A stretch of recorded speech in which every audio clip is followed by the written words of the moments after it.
Brandon, welcome. Good evening. We're about to start this special call meeting. What is tonight? August 13th? And before we do, I'm going to stand for a moment of silence, follow that by the Pledge of Allegiance. Anyone who feels free to join me, feel free to join me.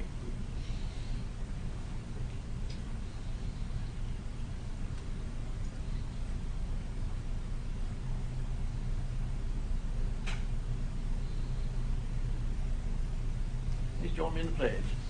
I pledge allegiance to the flag of the United States of America and to the republic for which it stands, one nation under God, indivisible, with liberty and justice for all.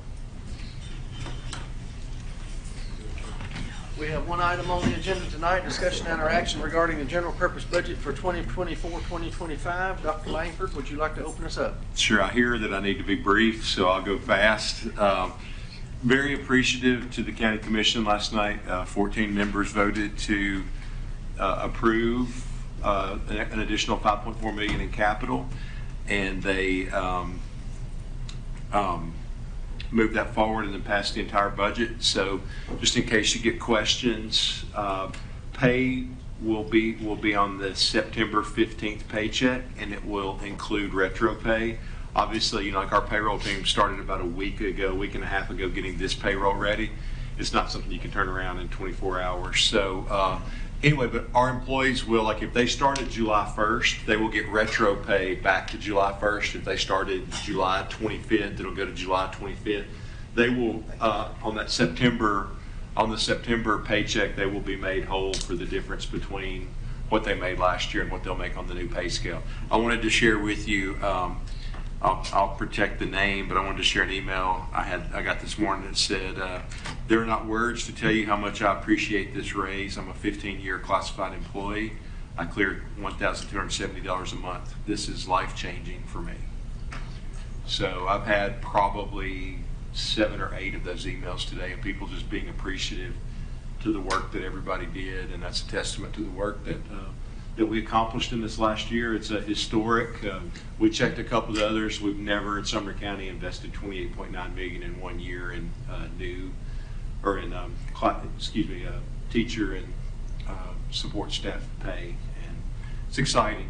They're thrilled, and it's going to make a big difference in hiring and retaining the best people for our kids. So very excited. In the amendment last night, the reason that we're meeting tonight, in the amendment last night, they asked for us to agree that it's not maintenance of effort. The $5.4 million will be housed at the county, on the county side, in an account much like we've done when we've run bonds and schools and sometimes school buses and textbooks and other things.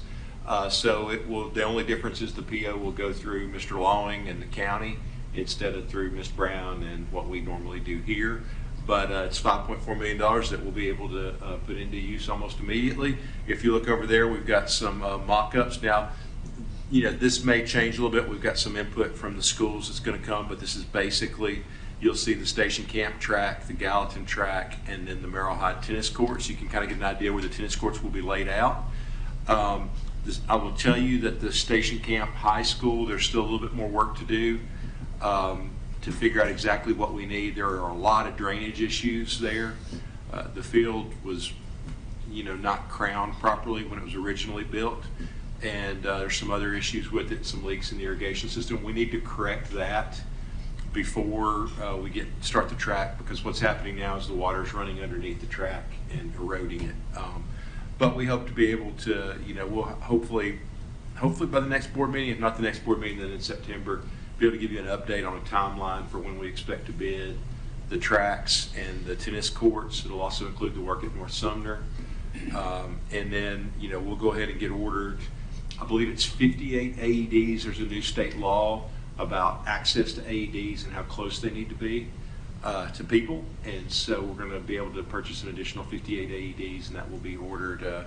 Ms. Herron had that queued up for us to be able to order, so I would imagine that got ordered today.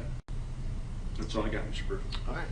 Is there a motion? Motion to approve the resolution as worded. Motion approved by Ms. Andrews, second by Mr. Daniels. Mr. White. Thank you, Mr. Chairman. And in light of that, I would like to give a shout out as we like to do here.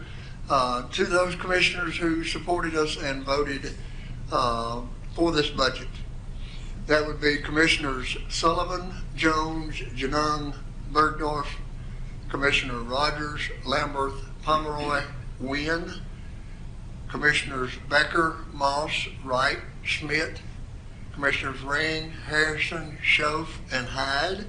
And Commissioner Ben Harris was out having surgery, and I understand today is doing well and has begun recuperating. So our prayers go out to him, and he would have very much supported our budget and voted in favor of it had he been able to be there last night. But I do want to thank those commissioners for standing up for our school system and our children.